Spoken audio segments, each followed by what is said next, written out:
I'm Shayna Reed from Kansas Electric Cooperatives, headquartered in Topeka, Kansas. Welcome to Along Those Lines. NRECA members, the 2020 NRECA annual meeting is around the corner. Join your fellow co-op leaders in New Orleans March 1st through 4th to make valuable professional connections, get up to date on industry issues, and set the practical agenda for moving the industry forward. Register at cooperative.com/annual. Hi, everyone. This is a podcast about electric cooperatives, the work they do, and the challenges they face. I'm your host, Scott Hoffman. Cooperatives were started in the 1930s to deliver electricity to those without access. Nearly 80 years later, that access is still part of the co-op mission. Here at NRECA, a new initiative called Advancing Energy Access for All focuses on low and moderate income households who are at risk of being left out of some of the latest advances on the grid.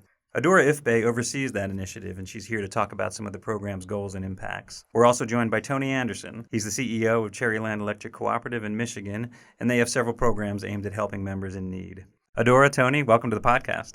Thank you. Glad to be here. Glad to be here. Okay, so Adaora, let's start with you. Start us off with the definition of what it means when we say energy access for all. Sure. When we say energy access for all, there are a number of things going on here. We're actually going back to the 30s, right? It started with when FDR established the Rural Electric Administration because there was a challenge back then. 9 out of 10 of our households in rural America did not have access to electricity. So that's kind of where it started. And our co-ops, as you know, came out of that action that FDR took to establish the Rural Electric Administration. And since then, our co-ops have been the main vehicles for enabling energy access for all in rural America. Now, you fast forward to today. The challenges are different. Back then, it was not having, 9 out of 10 households not having electricity. But now, you fast forward to today, things have changed. Technological advances have happened. The U.S. economy continues to evolve. And of course, you look at the global economy, we're all linked together in a way. So the challenges become different.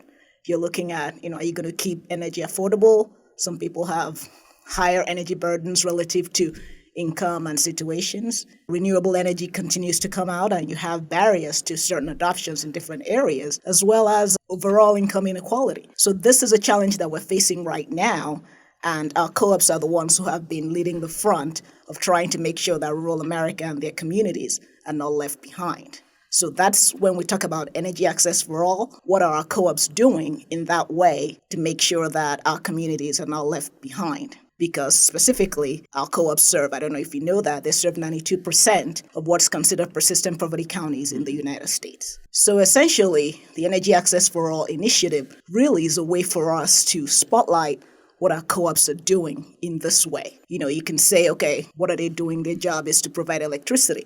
But they have gone way beyond doing that. In some cases, it's not just connecting poles and electric to get that. People are looking at low-income solar, renewable energy, broadband. They're doing everything else beyond just connecting poles. So this is a way to spotlight what our co-ops are doing in their community, bring attention to that, and learn as part of that co-op community of how we can advance energy access for all. Right. And you mentioned the Energy Access for All initiative. How long has that been around? Give us a broader idea of what kind of resources are available and what's the intent of this program? What are you trying to foster? Sure. Thank you. So we started talking about this at the end of one of the projects that we did here at NRECA called the Sunday Project. It was a solar deployment project. At the end of it, we kind of agreed that we would consider how NRECA could really look at the stats that come out about the 92% persistent poverty areas. What can we do beyond, yes, this is who we serve? So that was really something that happened at the tail end of the project. So I came on board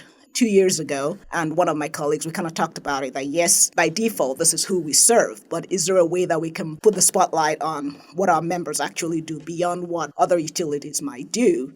And then I went through the whole process of working internally to set up a charter and getting the project approved, and started working with co-ops who were interested, and such as Tony, to help us, kick off this project. And he was actually the first case study that we did on this project to see what is it that we can help our members, see what our members are doing. And it happened to be a solar project focused specifically on the low-income community members in his territory. It's a good segue. Tony, you're the CEO of a medium-sized co-op. Talk to us about what it means at the distribution co-op level. What does Access for All mean? Why is it important? We just believe that solar energy shouldn't be restricted to the people who can afford it. If we have community solar panels available and people who can afford it are not buying them, how can we use them for the good of the community? And that's what this project did. We have some extra solar panels. We were contacted by the Michigan Agency for Energy, and they were participating in the Clean Energy for Low-Income Communities Accelerator project with the Department of Energy. And they had some funds available, $80,000. So they approached us and said, can we get creative with renewable energy and low-income people? And we had a community solar project with excess panels, and so it became a natural fit because we're always looking to see how we can help the low-income people in our service territory. And so it evolved from there. Talk a little bit about your membership. You're about 35,000 members. Give us a sense of how many of your membership might benefit from a program like this. Yeah, we serve our tourist and resort area. Primary industries are cherry farms, manufacturing, and tourism. So it's a service industry. So I wouldn't say we have a higher level of poverty than any other cooperative, but we have a certain segment of our membership that is low income. And when we're traveling around our system, we're looking at homes and we know that they need repair, that they are leaking energy. And one of the things we do with energy conservation in Michigan is we ignore the building envelope. We have a state mandate from the state of Michigan to conserve energy, but we don't get any credit for building envelope problems. And that's been a heartburn of mine for many years now. And this was an opportunity to work with the Michigan Agency for Energy and a local community action agency that does home weatherization, and then I could partner with them and bring in the solar component to allocate solar energy to these low-income homes after they've had some weatherization. Walk us through how this works with a low-income member. How do they get into this program? How do they get themselves involved from the very beginning? That started with the Northern Michigan Community Action Agency. They do weatherization in low-income homes. So when we were approached by the State Agency for Energy, they wanted us to find 50 homes that had already been weatherized that we could then apply solar panels to, solar energy output to. And so we worked with the Community Action Agency. They were income qualified. And so we started approaching homes that they had done over the past few years to see if they wanted to participate in this project. So it was really simple. It was not really an application. They had to give us some information after we identified the home, but the intake process was relatively simple. Okay. And then the next step is they are allocated a certain number of community solar panels. They pay on their bill. How does that part work? We took 50 homes and allocated 9 solar panels each. That was a cost of $270,000. The Michigan Agency for Energy put in $80,000 from the Celica program, and the co-op put in $190,000 from our cash funds and some of our energy conservation programs. And then we started applying it on a monthly basis. Whatever the output is for those 9 solar panels goes directly to the bill of that home. And it varies by month. Obviously, January in Michigan, not a lot of sun. They might see $6. August in Michigan, $45. On a year-round basis, they're seeing $330 in energy assistance to their monthly bills. That's great. And have you done kind of an analysis on how this has impacted the members who have been involved in it and both sides of the equation, what they would have paid? Yeah, we're almost 2 years into the program. It started in March of 2018. And what we wanted to look at is, did they use more energy? What was their level of energy assistance before and after? Were they still late paying? And did it change our disconnects? And what we're finding is that the energy use went down after the weatherization, which was done before the solar panel allocation. So since the solar panels have been applied, the energy use has stayed the same because that was fixed prior to the solar credits. Use of energy assistance remained relatively the same. If they were late paying before, they're still late paying. If they were regular disconnectors before, they're still getting disconnected. So almost 2 years in, we would have liked to see better results. Maybe we will over a longer time. But what we do know is the homes are warmer. And we're saving energy because we've weatherized that home. And they're getting $330 to $350 of financial relief that allows us to use low-income energy assistant dollars for another member. So there is some benefit there. Any other projects that you're working on that are responsive to this Access for All issue? Anything on the horizon? Yeah, absolutely. In 2019, we started a project with our local Habitat for Humanity chapter. We retire capital credits like a lot of co-ops on an annual basis, and some of those checks are not cashed. And after 5 years, the state of Michigan allows us to use the unclaimed capital credits for community good or just leave it as permanent equity. We're taking $100,000 a year for 3 years of our unclaimed capital credits, and we're giving it to Habitat for Humanity for the start of what they're calling a priority home repair. Some Habitat for Humanity entities across the country do home rehab, home envelope fixes. Our local chapter did not. They were building 3 to 4 new homes a year, and that was what they've always done for a decade or two or longer. And so because of this initiative, now they're going to start tackling the building envelope in mobile homes and stick-built homes. And so that's just now underway. That's actually a nice transition back to you, Adaora. But first, let's pause for a quick announcement. NRECA members, registration for the 2020 NRECA annual meeting in New Orleans is open. Each year, co-op leaders gather at the annual meeting to celebrate the strength of the electric co-op network, conduct the business of our association, and focus on how we can provide our members with affordable, reliable electricity. This year, March 1st through 4th, we'll be digging into 3 big ideas impacting today's co-ops: beneficial electrification, digital and data transformation, and consumer engagement and expectations. Register at cooperative.com/annual. Hi, I'm Pete Fitzgerald from the Pennsylvania Rural Electric Association and Allegheny Electric Cooperative. We represent the cooperatives of Pennsylvania and New Jersey. You're listening to Along Those Lines. We're talking now about renewables, and Tony was just talking about a refurbishment of homes. Talk about kind of the universe of what we mean when we say access for all. It's not just renewables. It's not just weatherization. There's other things at play. Absolutely. It's not just renewables. People have asked me, okay, why are we starting another community here? We have a community for EVs, we have one for DER, we have one for this.